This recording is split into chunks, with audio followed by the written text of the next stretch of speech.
des espèces d'abeilles sauvages, en France, il y en a près d'1 millier.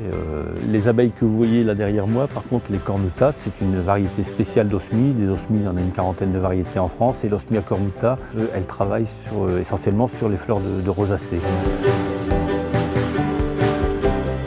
Alors, la particularité de l'osmie, c'est que c'est un insecte solitaire. C'est-à-dire qu'en fait, elle collecte, elle butine, elle pond, elle reproduit. Alors que dans une ruche classique d'abeilles, il y a la reine qui n'a qu'un rôle de reproduction et les butineuses. Il s'agit d'insectes qui ont un comportement complètement différent, qui ont un cycle annuel qui est souvent concordant avec celui des fleurs de rosacée, dont les pommiers bien sûr.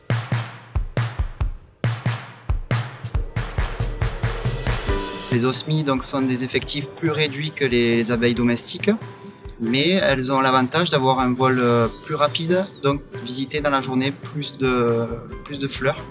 Donc pour nous, nous pensons que ça sera un point positif pour améliorer la pollinisation de nos pink lady.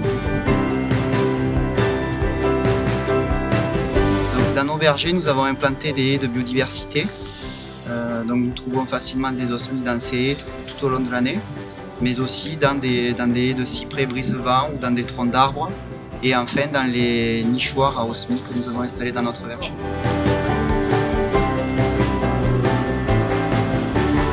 Le message qu'on veut passer avec Bee-Pink, c'est que les abeilles, elles ne sont pas là pendant les 15 jours de floraison, elles sont présentes toute l'année.